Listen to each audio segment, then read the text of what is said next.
Muy buenos días para todos. Que el Señor les bendiga a cada uno. Hoy continuamos nuestra serie sobre el libro de Apocalipsis y este es el octavo mensaje. Si le interesa, los mensajes anteriores están en la página. ¿En qué página? En Sermón Audio y no hay videos. Bueno, en Sermón Audio para la Iglesia Presbiteriana Reformada y en Editorial Clear. ¿Está en Editorial Clear? Bueno, ok. Pregúntele a Max si necesita saber dónde están. Apocalipsis capítulo 3, el mensaje a la iglesia de Sardis. El mensaje a la iglesia de Sardis. Chicos, acuérdese la visión que Jesús le había dado a Juan al principio, ¿se acuerda? ¿El pelo cómo era? Blanco. ¿Los ojos cómo? Fuego. ¿La boca que salía de la boca? Una espada de doble filo. ¿Qué vestidura llevaba hasta el piso? ¿Sus pies eran? ¿Y su voz cómo era? Con muchas aguas, el estruendo de muchas aguas. Entonces, ese es el Jesús que se dirige a cada iglesia, y esta es la iglesia que estaba en la ciudad de Sardis. Escribe el ángel de la iglesia en Sardis, el que tiene los 7 espíritus de Dios y las 7 estrellas, dice esto: yo conozco tus obras, que tienes nombre de que vives, pero estás muerto.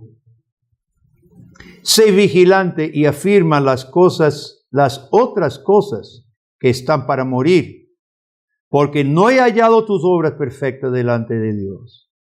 Acuérdate pues de lo que has recibido y oído y guárdalo y arrepiéntete, pues si no velas, vendré sobre ti como ladrón y no sabrás a qué hora vendré sobre ti. Pero tienen unas pocas personas en Sardis que no han manchado sus vestiduras y andarán conmigo en vestiduras blancas porque son dignas. El que venciere será vestido de vestiduras blancas, y no borraré su nombre del libro de la vida, y confesaré su nombre delante de mi Padre y delante de sus ángeles. El que tiene oído, oiga lo que el Espíritu dice a las iglesias. Sardis había sido en la antigüedad capital de algunos reinos griegos, ¿verdad? De esa área. Y uno de los reyes se llamaba Croeso.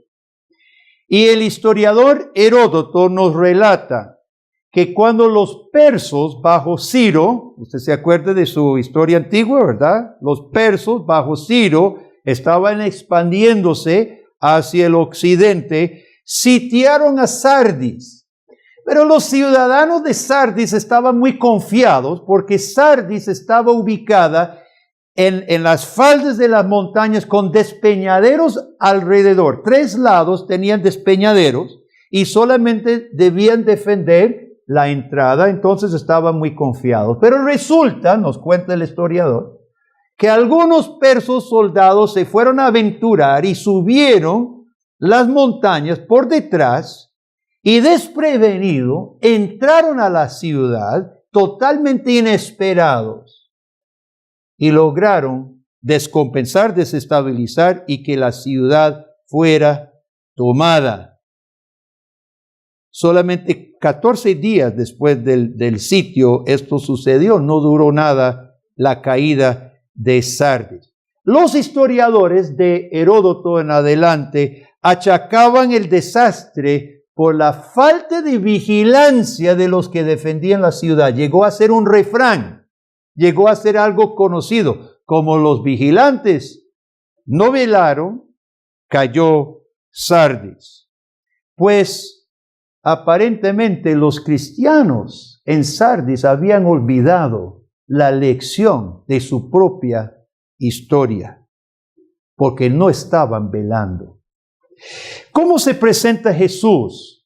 No se presenta. Bueno, las 7 estrellas que está en su mano está en la visión de capítulo 1. Pero los 7 espíritus es aún antes de la visión. Fíjese en capítulo 1, hermano. En capítulo 1, Jesús se presenta y el saludo, capítulo 1, versículo 4, gracia y paz a vosotros del que es y que era y que ha de venir, de los 7 espíritus que están delante de su trono, de Jesucristo, el testigo fiel. En Apocalipsis encontramos los 7 espíritus de Dios varias veces, los 7 ojos del Cordero, y todos estos apuntan al Espíritu Santo.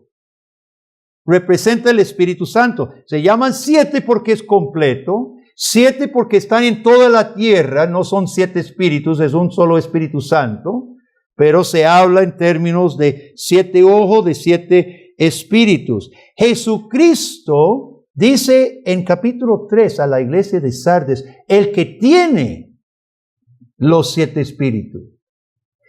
Porque después de que Jesucristo terminó su obra y ascendió al cielo, hermano, tal como Pedro dice el día de Pentecostés, Jesús ha ganado el derecho del Espíritu Santo y ha derramado su Espíritu. Ahora es el Espíritu de Cristo. Pablo puede decir, el Espíritu del Señor y el Espíritu son uno. Obran juntos.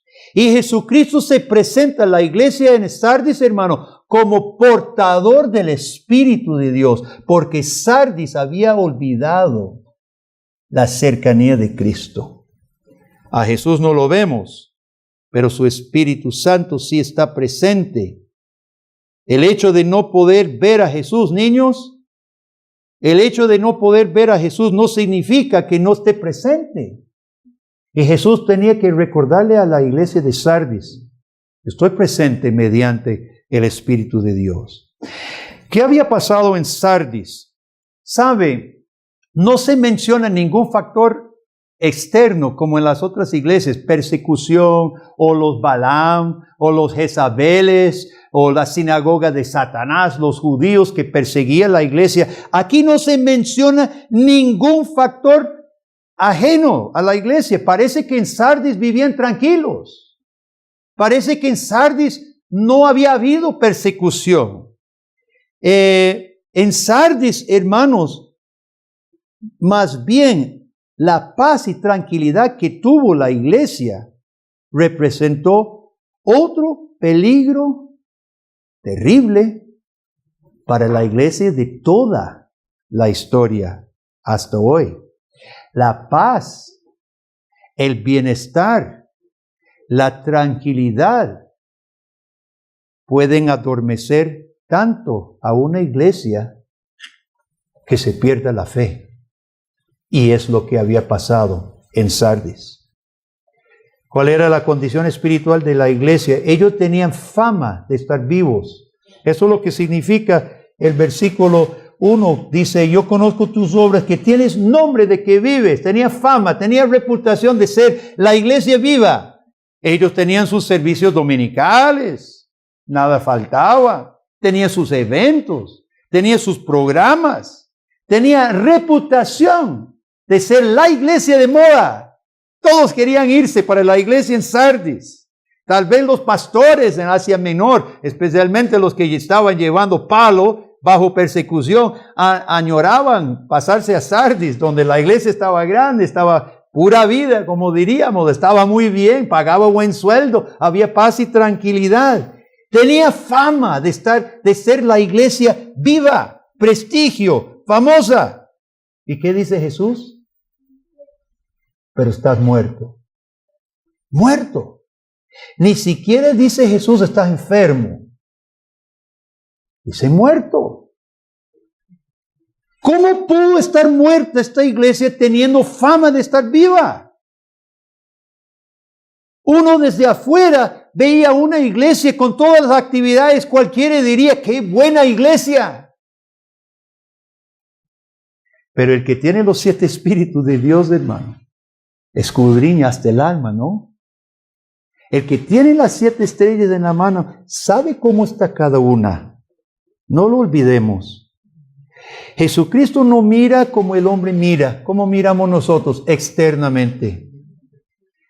Y vemos eventos, programas, cantos, las cosas externas. Es lo único que podemos ver. Pero Jesús mira el corazón. Y lo que miró en Sardis, hermano, era cosas externas y en su esencia muertas. Había olvidado lo más importante del Evangelio. ¿En qué habían convertido la iglesia? Estábamos conversando de esto con la clase ahorita de premembresía. Habían convertido la iglesia, no en la iglesia de Cristo, sino un club religioso. Un club, nada más. En versículo 3, Jesús dice, acuérdate pues de lo que has recibido y oído, guárdalo y arrepiéntete. ¿Qué habían recibido, hermano? No hay que buscar tan lejos de lo que habían recibido, ya lo leímos en capítulo 1. Gracia y paz a vosotros del que es y que era y que ha de venir. De Jesucristo, el testigo fiel y primogénito de los muertos, soberano de los reyes de la tierra, al que nos amó, que lavó de nuestros pecados en su sangre, nos hizo reyes y sacerdotes para Dios su Padre. A Él sea gloria y el imperio. Hermanos, lo que habían recibido en el Evangelio, habían recibido a Cristo, habían recibido la vida eterna en Él. Habían recibido perdón, adopción, el derecho de ser reyes y sacerdotes en la tierra. Y lo habían olvidado. ¿Qué es lo que pasa, hermanos, cuando el cristiano o una iglesia pierde aprecio por la persona y la obra de Cristo? ¿Qué pasa? Muerte. Muerte espiritual. Perdieron el aprecio por lo que habían recibido. Jesús dice, acuérdate de lo que has recibido y oído. Guárdalo y arrepiéntete. Es por eso que Jesús en versículo 3 llama a velar. Velar. Los términos y la frase, hermanos, lo contrapone a dormir. A no estar adormecido espiritualmente, atontado espiritualmente, sino vigilar, despiertos, aunque requiera ponerlo, ¿verdad? Los palillos, vigile, no se duerma, no se descuide, acuérdate de lo que has recibido y guárdalo. Velar es meditar, traer a la memoria. Chicos, ustedes se les pide que memoricen la palabra de Dios. Cada semana, versículos, ¿sabe? Esa es la forma. Dale gracias a Dios por su iglesia y sus padres que piden que usted memorice. Porque la palabra dice, tu palabra he guardado en mi corazón para no pecar contra ti. Y el Espíritu de Dios trae a la memoria lo que hemos recibido, pero no puede traer a la memoria lo que no está. Por eso Jesús mismo dice, acuérdate de lo que había recibido. Debían recordar lo que ya tenían y estaban olvidando. Esto requiere, hermanos, un esfuerzo de traer a la memoria, de velar, de meditar. ¿Sabe qué me preocupa a veces? Y gracias a Dios, hoy fue diferente y yo creo que vamos bien. Pero me preocupa cuando yo veo un niño, ¿verdad? O un joven que no viene con su tarea hecha y su versículo memorizado. Porque eso para mí significa algo muy simple, muy sencillo, muy claro. Durante la semana, su familia, su hogar, su padre, su madre, tenían muchas otras cosas para ellos demasiado importantes y urgentes que meditar en Cristo y su palabra. Y eso para mí es grave, hermano, porque significa que no estamos velando. Usted no está velando. Usted no está poniendo las prioridades donde Jesús quiere que las pongamos. Acuérdate de lo que has recibido. ¿Cómo se va a recordar? Haciéndolo. Solo recordando, meditando, haciendo la tarea de revisar los versículos, etc. Entonces, hermanos, mire, Jesucristo nos insta, recuerda, haga el esfuerzo de velar, meditar. La tentación de volver una iglesia en un mero club cristiano es muy fuerte. Es fuerte por todos lados. Estamos bombardeados por fuera y por dentro, ¿sabe? De volver la iglesia un club. Nosotros mismos estamos bombardeados por fuera y por dentro de volver esto que somos aquí en un club meramente. Vamos por partes. Los políticos. Los políticos que no son creyentes o no comprenden una cosmovisión bíblica, los políticos prefieren que las iglesias sean clubes. Apoyan que se reúnan y que haya libertad de culto, mientras no vengan diciendo que Jesucristo es el soberano Rey de la tierra y que tenemos que obedecer su palabra.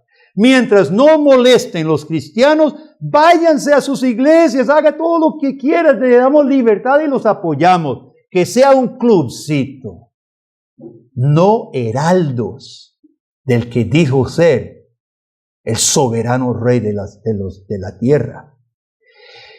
En Costa Rica no existe ¿cómo se llama? Un formato legal para que la iglesia, una iglesia bíblica con gobierno bíblico se inscriba.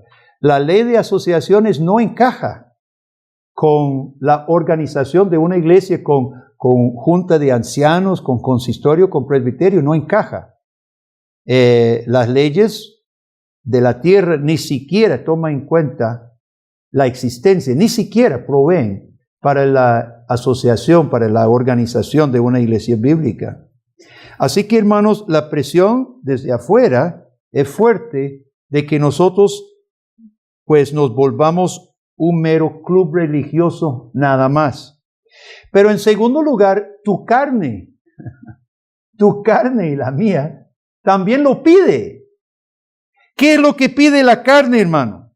La carne lo que pide es chévere, sentirme bien, fiesta, vacilón, cantos, sí, nos gustan los cantos, que sean cantos buenos también, pero dediquémonos a las cosas que nos gusten. La carne no está pidiendo venir el domingo y confesar pecados. Tu carne no está pidiendo eso. Tu carne no está pidiendo escuchar la ley de Dios y ser confrontado con su desobediencia. La carne tolera un sermón de media hora, pero realmente medio le gusta y medio no. No solo los políticos y las fuerzas externas, sino nosotros mismos, nuestra propia carne, hermano, preferiría un club como Sardis. Una iglesia que rock and rolleaba. Una iglesia que tenía nombre de viva. Una iglesia pura vida, buenísima, de moda, lindísima. Y ahí hay esas iglesias. Son grandes en Costa Rica. En tercer lugar, hermanos, las condiciones de paz y prosperidad también pueden contribuir a que una iglesia se adormezca y muera. Como Sardis bajo el rey Croeso, que confió en las montañas alrededor, una iglesia que no vela es tomada por el enemigo. Porque es difícil velar constantemente cuando no hay peligro inmediato. Difícil estar vigilando. Ya pasó otra noche y no vino ningún enemigo. Y la primera noche está bien, y la segunda y la tercera, pero después de un mes, después de un año, no, hermanos, no hay peligro. Hagamos otra cosa, comamos y bebamos. Entonces, hermanos, mire, velar requiere un esfuerzo constante. Y es por esto que cuando en esta iglesia ordenamos un anciano, toman un voto de velar y guardar el rebaño. Y todos los que estamos aquí en el liderazgo de la iglesia hemos tomado ese voto, y ojalá, hermanos, la iglesia nos tenga responsabilizados por ese llamado. Hemos tomado un voto de vigilar, de velar y de guardar el rebaño del Señor. Yo voy a leer algunos versículos, no los busque. Puede escuchar el sermón en sermón audio para los pasajes. Los voy a mencionar brevemente.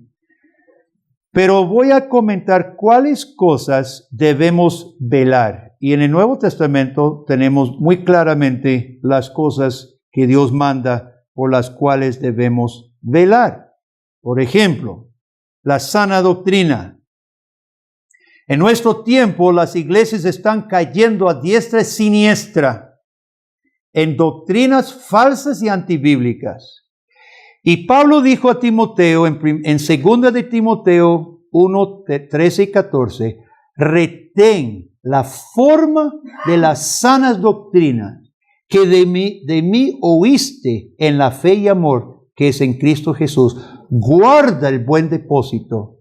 Y luego dice, lo que has oído de mí ante muchos testigos, esto encarga a hombres fieles que sean idóneos para enseñar también a otros. Hay personas que han criticado a las iglesias reformadas porque hablamos mucho de sana doctrina. Bueno, hermanos, mire, estamos haciendo meramente lo que la Biblia manda. Guarda y retenga la forma de la sana doctrina. Y eso requiere vigilar. Y a veces requiere caer mal en un mundo relativista, un mundo cristiano relativista también, donde dice, todo vale, hermano, no se preocupe, nos amamos todos. Eso no es lo que dice Pablo. Él dice que Dios nos ha dado la forma de la sana doctrina que debe ser guardado. Así que es necesario velar en oración por la sana doctrina. Pero no solo eso, hermano. Debemos velar también para que crezcamos en la vida cristiana. Segundo de Pedro 3, 17 y 18 dice Pedro, así que vosotros, oh amados, sabiéndolo de antemano, guardaos no sea que arrastrados por el error de los inicuos, caigáis de vuestra firmeza. Antes bien, creced en la gracia y el conocimiento de nuestro Señor y Salvador Jesucristo. Debemos siempre velar, hermanos, que estemos creciendo. Pablo había dicho, así que, hermanos míos, estad siempre firmes, constantes, creciendo en la obra del Señor, siempre sabiendo que vuestro trabajo en el Señor no es en vano, ¿verdad? Entonces debemos velar, hermano, de que usted y yo y todos estemos creciendo. También debemos velar de siempre asegurar la firmeza de nuestra fe personal. ¿Sabe? Dios nos llama a que nuestra fe la confirmemos constantemente. En Colosenses capítulo 2, versículos 6 y 7, dice el apóstol, por tanto, de la manera que habéis recibido al Señor Jesús, andad en Él. Es parecido a lo que Jesús dice a Sardis. Recuerde lo que habían recibido, dice Pablo, de la misma manera que había recibido al Señor Jesucristo, andad, arraigados, sobreedificados en Él, confirmados en la fe, así como habéis sido enseñados, abundando en acciones de gracia. Hermano, es necesario constantemente estar confirmando, macizando nuestra fe, sobreedificados, arraigados en el Señor. Debemos también velar de servir al Señor con temor. ¿Qué dice Pablo a los Filipenses en capítulo 2, versículos 12 y 13? Dice, por tanto, amados míos, como siempre habéis obedecido, no como en mi presencia solamente, sino mucho más en mi ausencia, ocupaos en vuestra salvación con temor y temblor, porque Dios es el que produce en vosotros así el querer como el hacer por su buena voluntad. La vida cristiana necesita ser llevada con temor y temblor, mi hermano. ¿Está velando usted?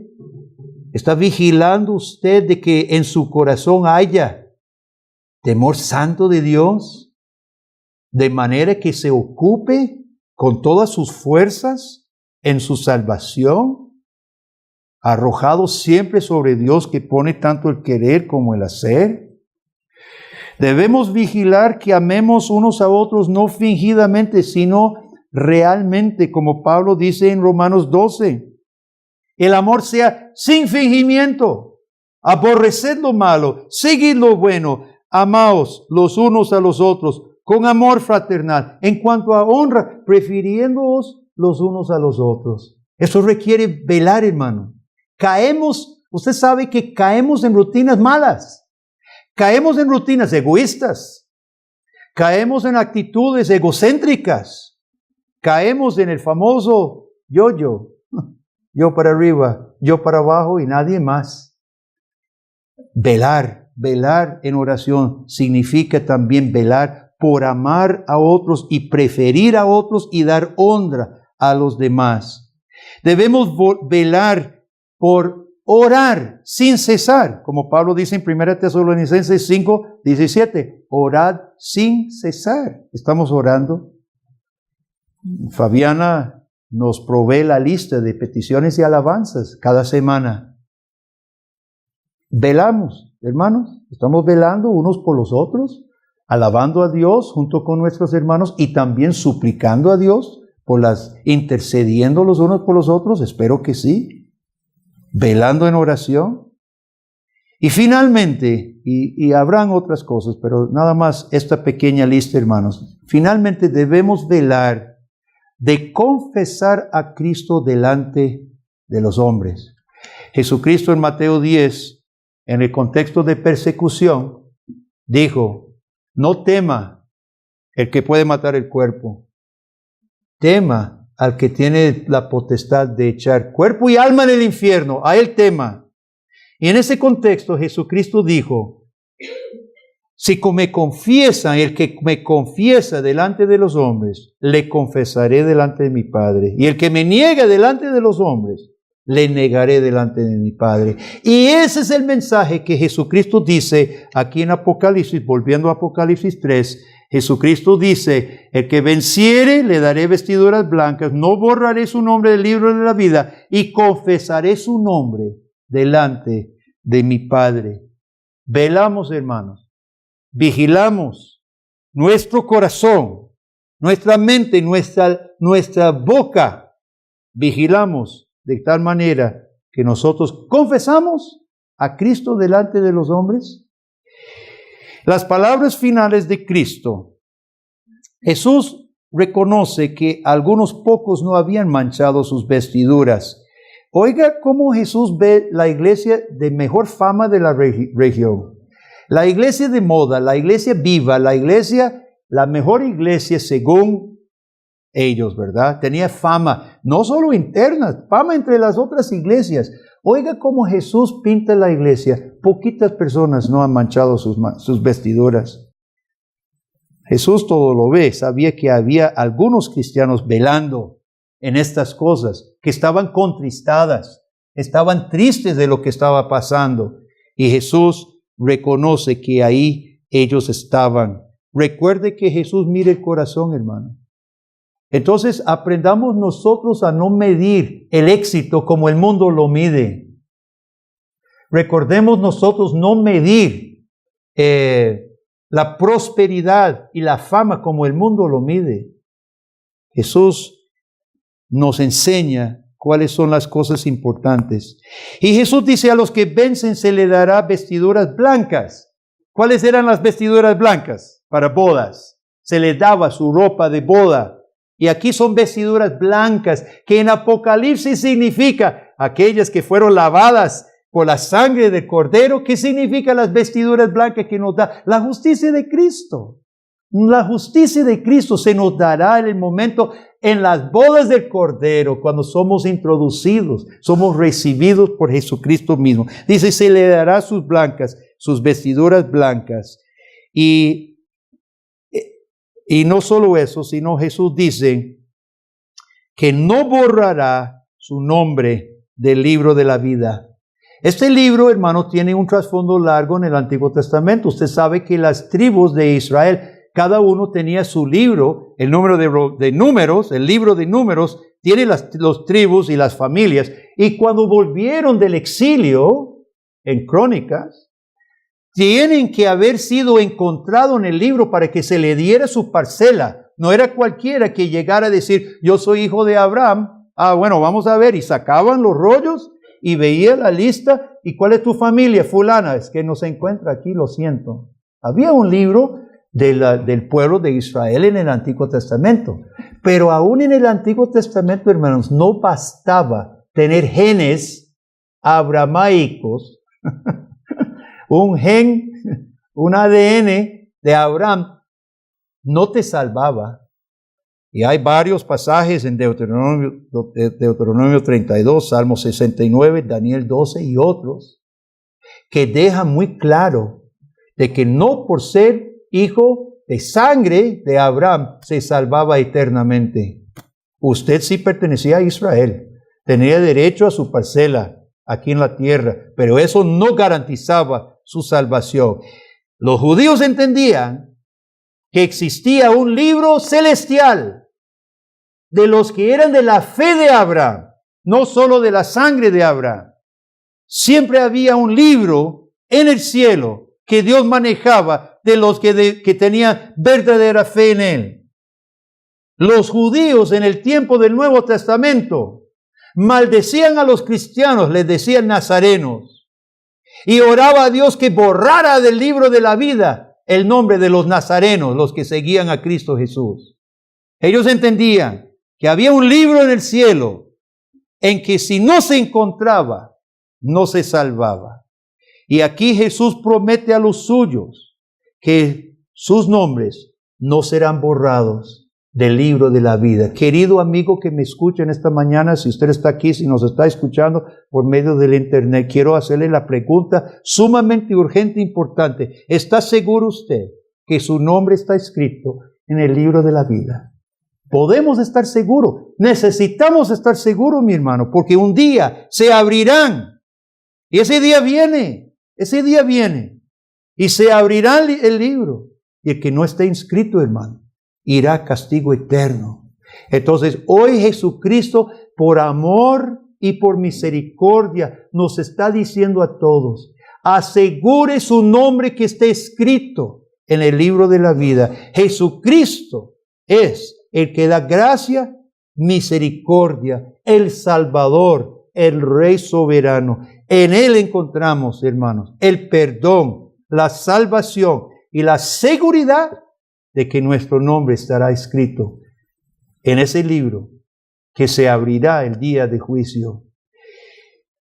Cada una de las 7 iglesias presenta retos que la iglesia hoy sigue enfrentando. Qué curioso, ¿verdad? Hace 2000 años, estas iglesias pasaban algo en Asia Menor que seguimos experimentando. Y esta es uno de estas situaciones, hermano. ¿Cómo vamos a hacer para evitar caer en la trampa de volver esta iglesia a un club? ¿Cómo vamos a hacer para no caer en la trampa, hermano, de volver esta iglesia un club? Es muy sencillo, seguir lo que Jesús dijo, velar. Velar. Eso es lo único que nos guardará. Velar y vigilar. Esto implica, hermanos, un sentido de urgencia, de importancia de las cosas. Vigilar es que usted está a la alerta. ¿Alerta de qué? Peligro. ¿Cuál es el peligro? En este caso, volver la iglesia un club. Un asunto religioso bonito, nada más. Ojalá, hermanos, que cada visita que pase por esa puerta y nos acompañe, aquí pueda presenciar algo diferente. Aquí pueda presenciar que hay urgencia. Que esta iglesia tome las cosas en serio. Que aquí se palpe, que se sienta de que entendemos que las decisiones de la vida tienen consecuencias eternas. Ojalá, hermano, y ojalá todos nosotros tengamos esa misma urgencia. Todos caminamos hacia un final cuando nos presentaremos ante el tribunal de Dios y cuando Cristo o le confiesa y le reconoce delante de su Padre, o que Cristo no le confiesa y no le reconoce delante de su Padre. Hermanos, no estamos jugando a iglesita. No estamos jugando a clubcito. Estamos en un asunto con consecuencias eternas. No lo olvidemos. Jesucristo dijo lo que nos dice a nosotros. Recuerde lo que han recibido. Guárdelo y vigile. Y su promesa es para los que hacen y cumplen ese llamado. Recibirá su traje de bodas, vestiduras blancas, la justicia de Cristo. Y sabe, será recibido por nombre a la presencia de Dios. Amén. Oremos. Gracias, Dios, por esta carta dirigida a una iglesia hace muchos años, pero tan actual, que hoy temblamos, Señor, porque la misma tentación para todas tus iglesias hoy es la misma, de dejar que la iglesia se vuelva otra cosa, que no sea la iglesia de Cristo Jesús, heraldos y mensajeros en este mundo para pregonar el único nombre que es sobre todo nombre, el nombre de Jesucristo. Padre, perdónanos en la medida que nos volvamos apáticos, descuidados, que no vigilemos. Por favor, perdónanos y hoy que todos y cada uno sepamos responder al llamado tuyo, de afirmar nuestra fe, vigilar y velar, asegurar nuestro nombre en tu libro, Señor, por la fe en Cristo Jesús. Y que esta iglesia, Pacto de Gracia, que esta iglesia hasta el día de tu venida, Señor, sea una iglesia firme, vigilante, la que vela en pie, a la alerta hasta el final. Lo pedimos en el nombre de Jesús. Amén. Amén.